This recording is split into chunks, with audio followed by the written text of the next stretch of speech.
Assalamualaikum warahmatullahi wabarakatuh. Salam sejahtera bagi kita semua. Om Swastiastu, Om Namo Buddhaya, salam kebajikan.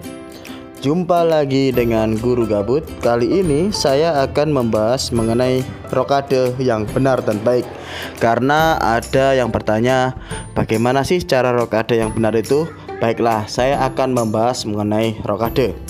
Sebelumnya, rokade adalah cara melindungi raja dari serangan lawan.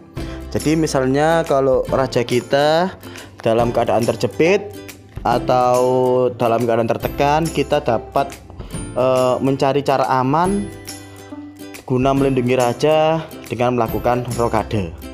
Nah, rokade ini merupakan gerakan khusus yang melibatkan raja dan benteng. Aturan dasarnya, pertama, sebelum rokade, raja dan benteng tidak digerakkan atau belum pernah bergerak. Kedua, tidak ada bidak yang menghalangi antara raja dan benteng saat rokade. Ketiga, raja tidak disekak pada saat rokade ya. Jadi pada saat disekak, raja tidak bisa rokade. Keempat, raja tidak boleh melewati petak yang diserang lawan. Baiklah, mari kita praktekkan saja ya. Dalam rokade itu ada dua rokade ya, yaitu rokade pendek dan rokade panjang. Rokade pendek itu berada di sayap raja dan rokade panjang berada di sayap menteri. Baik, mari kita praktekkan ya.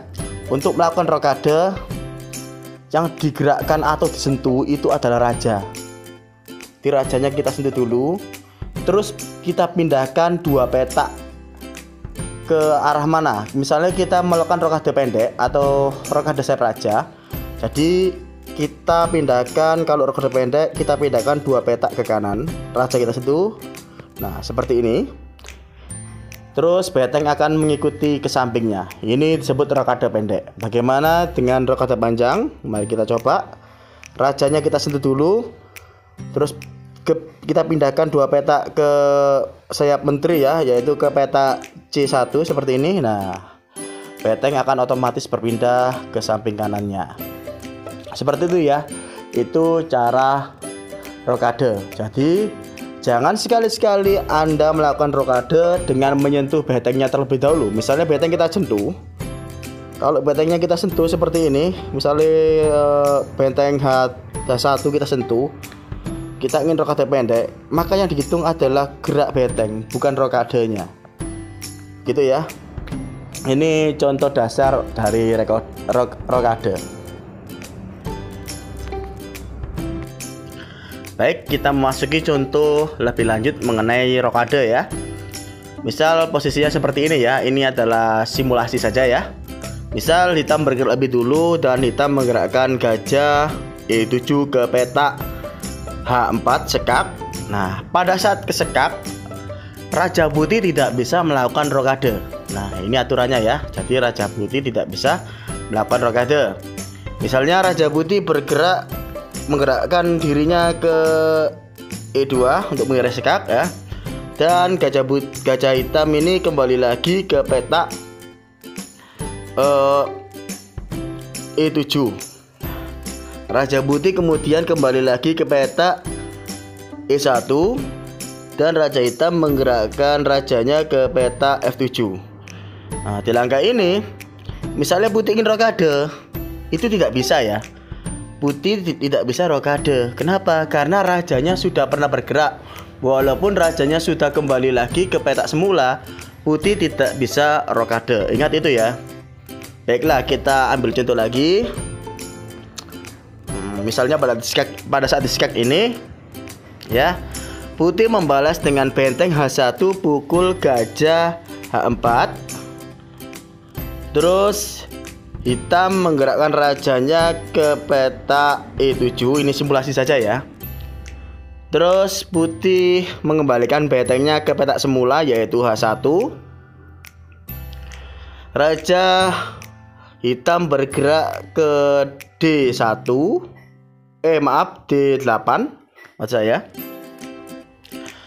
Putih ingin rokade. Nah, di sini putih sudah tidak bisa rokade ke petak atau rokade pendek di sayap raja karena benteng H1 sudah bergerak. Tetapi putih masih bisa rokade ke petak ke sayap menteri maksud saya ya, karena benteng di A1 belum bergerak sama sekali dan raja juga belum sama sekali bergerak. Jadi bisa kita rokadekan. Nah, seperti ini, tidak apa-apa. Jadi intinya kalau rokade belum pernah digerakkan sama sekali baik raja maupun benteng ya.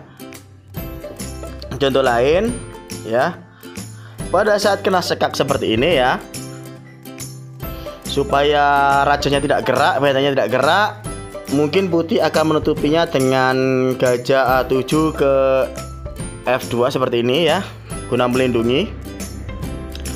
Terus hitam kembali lagi ke peta E7 gajahnya. Nah, di sini putih bisa rokade, baik rokade pendek maupun rokade panjang. Kita praktekkan. Misalnya rokade pendek. Nah, ingat ya, yang disentuh dulu adalah raja. Nah, bisa. Coba rokade panjang. Bisa juga. Jadi intinya, walaupun kena sekak, asalkan raja itu tidak bergerak, bisa melakukan rokade. Bagaimana dengan kasus yang lain, yaitu tentang ancaman lajur rokade terhalangi oleh lawan, langkah lawan. Coba kita praktekkan ya. Nah, misal di sini gajah putih bergerak ke gajah hitam ya, maaf ya, gajah hitam D7 bergerak ke petak B5. Nah, di sini kita lihat arah diagonal dari gajah ini adalah petak F1. Nah, di sini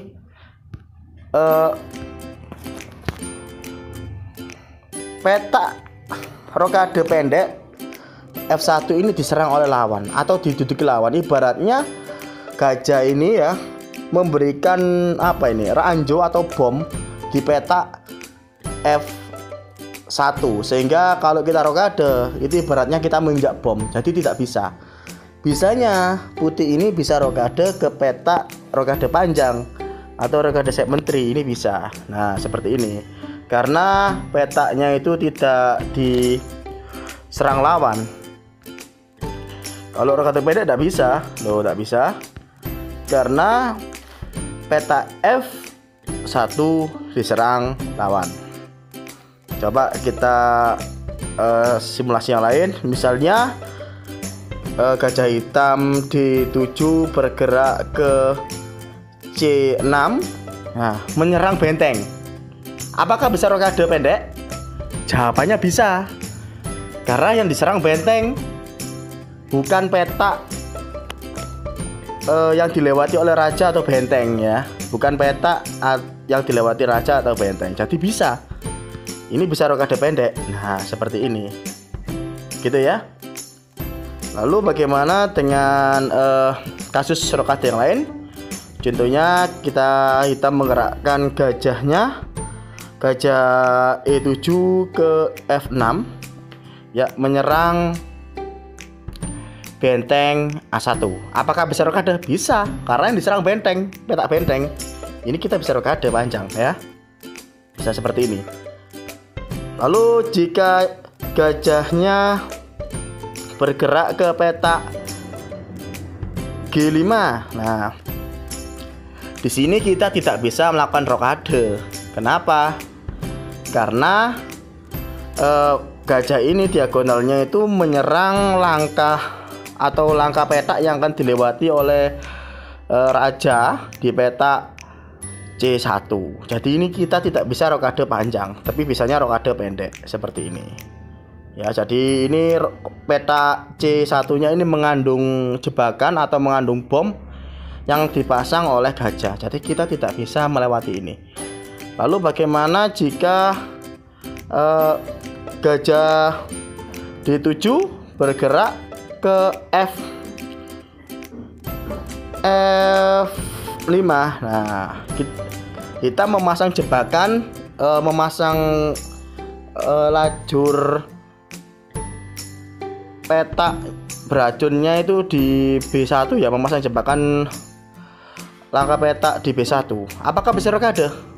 Bisa ya, karena pada satu rokade yang ditempati adalah peta C dan D, bukan peta B. Ini kita bisa rokade panjang. Nah, bisa karena peta yang ditempati tidak berbahaya, jadi bisa melakukan rokade. Jadi walaupun gajah ini menyerang peta B1,